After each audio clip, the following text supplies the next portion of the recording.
How's it going, YouTube? In this video, I'm going to show you how to start this snowblower and what all these levers and knobs all are. Okay, first thing you're going to want to do before you start your snowblower, check your fuel, make sure you got fuel. Hopefully the fuel you have is nice fresh fuel, or you put a good stabilizer in this fuel. If not, you might want to drain the fuel and put some good fresh fuel on it. So if you leave your fuel in there and you have trouble starting it, it might be the fuel you have in there. But it's real important to check your oil, especially if this is the first time running it. Pull your dipstick out there, wipe that off, put it back in, pull it back out. Yeah, mine looks good. Mine says full. And some of them will have a couple little holes there. If you got two holes, it should be just covering the top hole. Okay, one thing you need to check on your machine before you start is if you have a fuel shutoff. See this right here? They all should look real similar, coming right out of the bottom of the fuel tank. There's a fuel shutoff on mine. Not all of them will have that, but if you have a fuel shutoff and you have your fuel shut off, like right here, you can see it. Well, I don't know if you can see that. Yeah, it says off.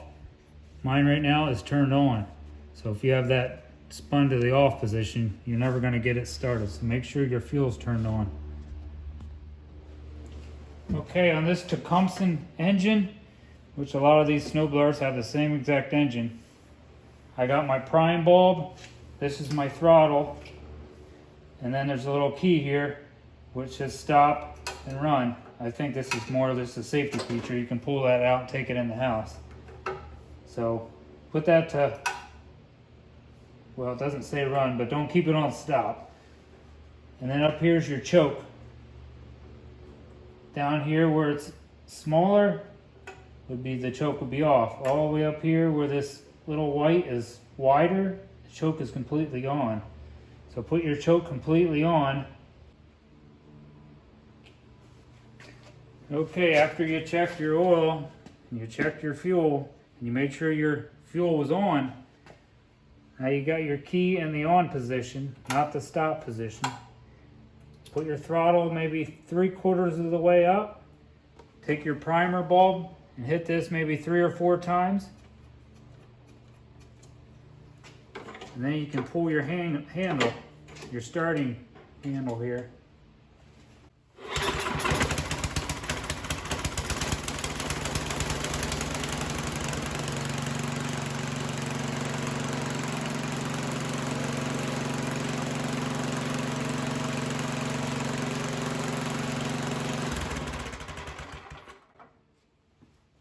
You push your throttle all the way down to stop it.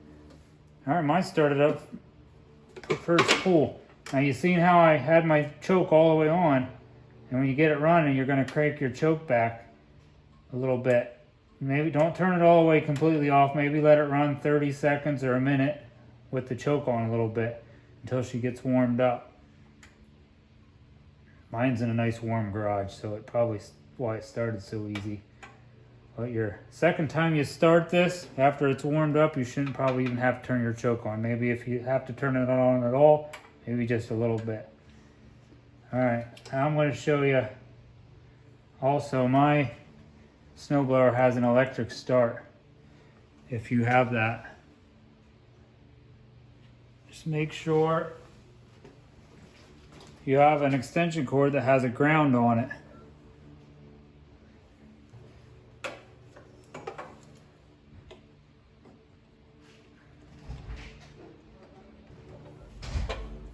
Plug that in there.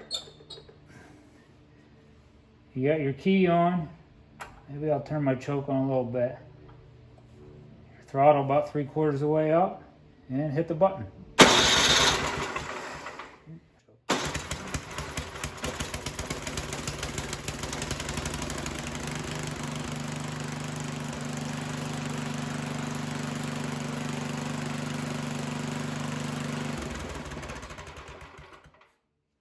Oh, okay, real quick. Most of these snow blowers are the same.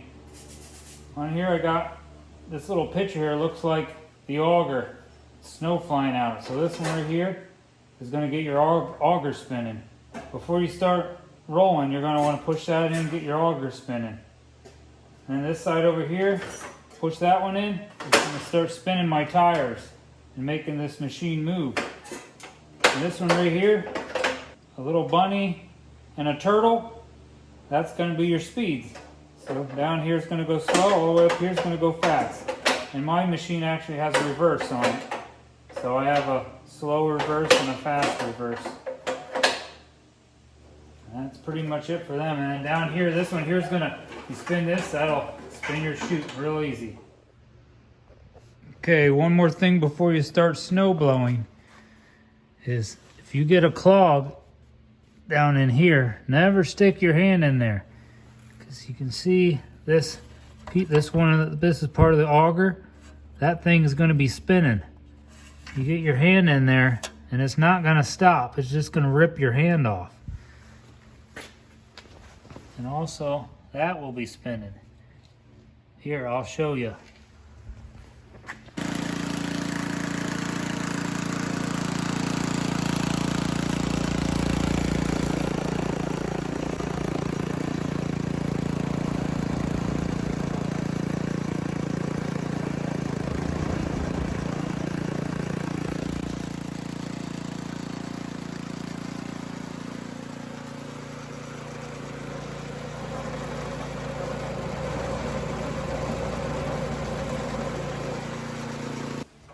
Alright, I really hope that helped you out starting your snowblower. Just make sure you got your fuel on, you got good fuel in there, you checked your oil, and then you got your choke on when you go to start it for the first time. Okay, how I snowblow my driveway, my driveway is nice and straight, like the edge is down there right next to the mailbox, and then it goes over to about here. I'll take 2 or 3 swipes right here next to my driveway, probably 3 or 4. And then I look at the center of my driveway, which is about the center of my garage, and I go straight down my driveway. And the reason I do that is so I don't have to get to the end and keep spinning this thing back and forth. I just go one way. I go down the middle, turn around and come back the other way. And then, here, I'll show you.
Well, I hope that video helped you out. I hope you like my little tip at the end. Makes it a lot easier. I can get a lot of passes without having to spin back and forth and back and forth. Other than right up here by the garage, I had to spin it back and forth a couple times. Subscribe to my channel, give me a thumbs up, and put a comment down below. Thanks, God bless, have a great day.